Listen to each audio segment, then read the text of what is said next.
In today's analysis video, we're going to take a look at the unique chipping style of Matt Fitzpatrick. A big congratulations to Matt. He is certainly the man in form at the moment. About a month ago, he won at the Valspar Championship, and this past weekend, at the time of recording today's video, claimed victory in a playoff over world number one Scotty Scheffler to win the RBC Heritage for the second time in his career. Before we get stuck into today's breakdown and put Matt Fitzpatrick's chipping style under the microscope, let's give you one example in full flow as to why Matt's left below right grip is so effective around the greens.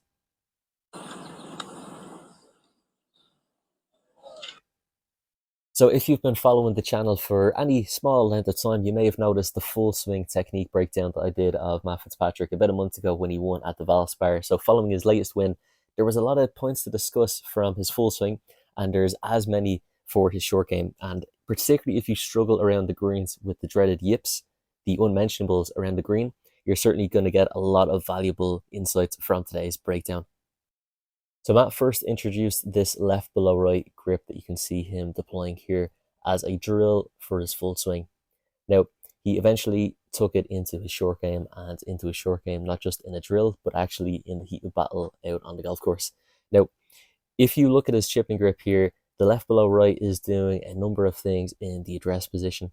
As he holds his left below the right, it extends the lead arm. And if you were to view this from a face-on view, you would see this a little bit clearer in terms of what it's doing to the back of the right wrist. But it's putting an angle in the back of this right wrist, building in some extension.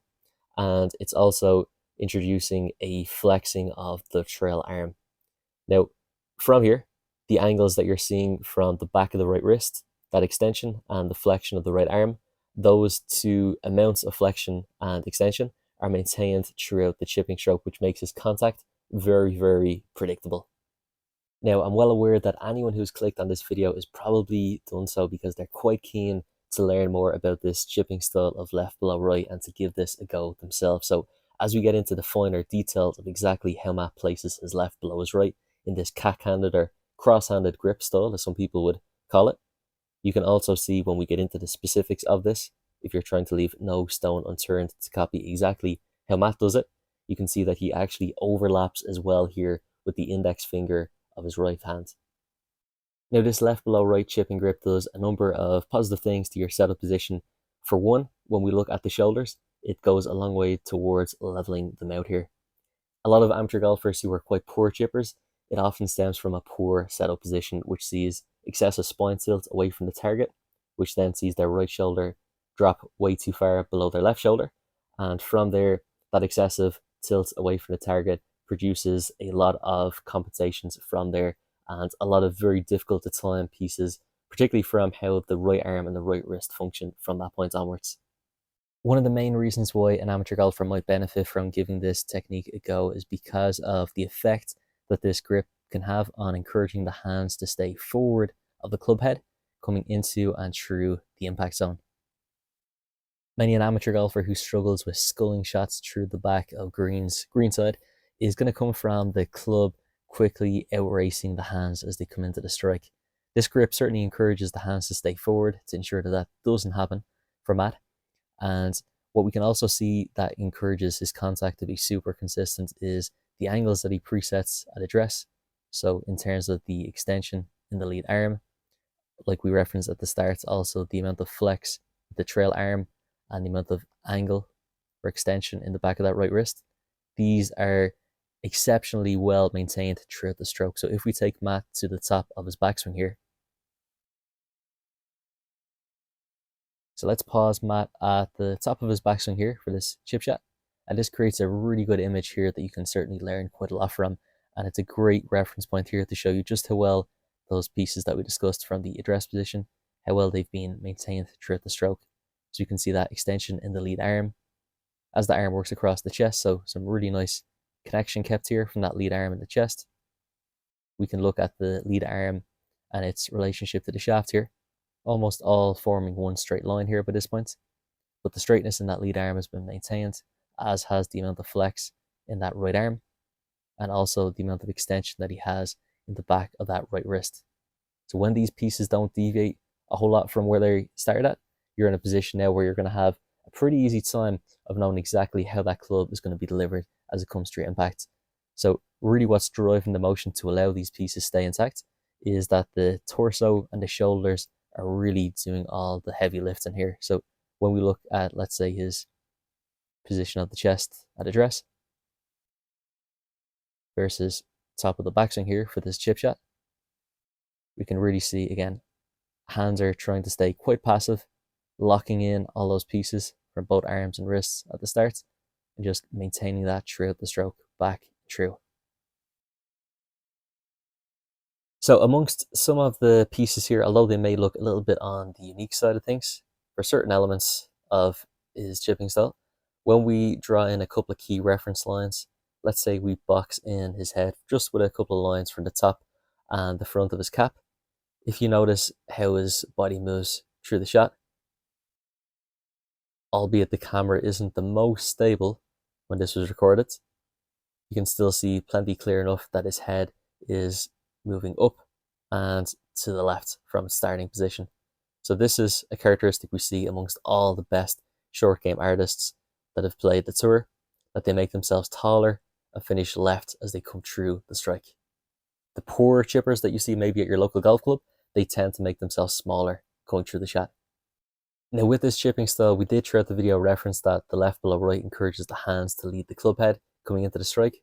And when you hear that, there's a good chance that the first thing that sprung to mind was hands ahead of the club head. Surely that's going to produce a lot of forward shaft lean, and it will certainly produce forward shaft lean. So if you're in a scenario where you need to be able to send this in with this style of technique a little bit higher and coming down a bit softer, what I would be telling you is that you need to just set the club face and your ball position accordingly for the task that you're faced with.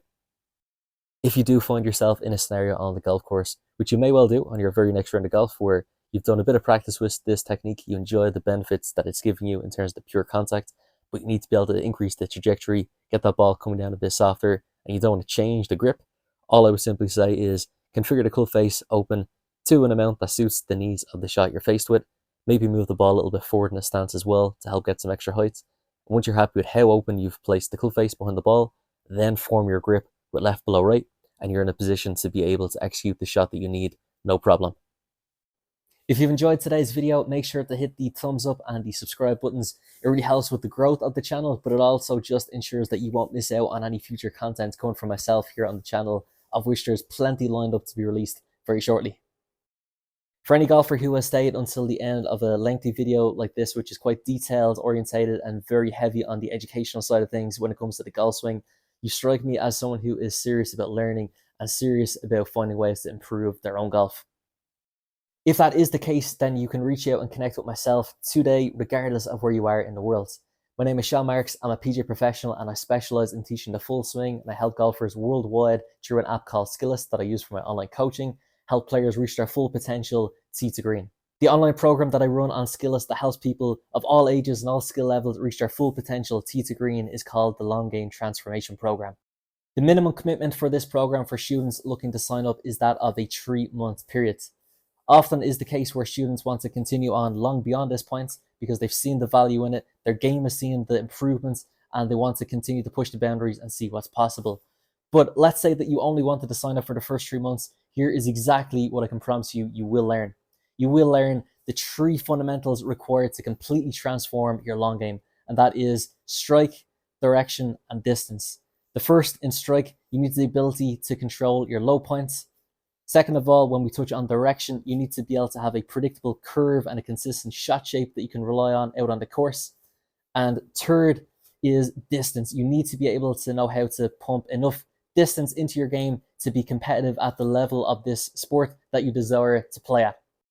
This program is designed to give you as much support as you need. There's nothing pre-recorded. Everything is personalized to the individual. There's open communication channels that you can message me whenever you want.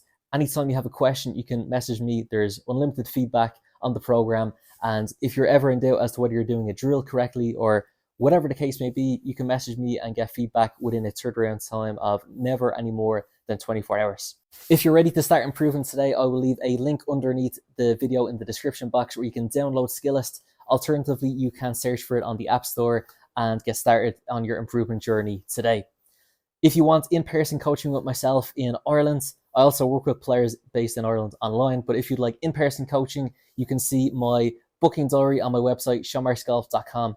So I look forward to seeing you, whether it's in person or remotely online, very soon.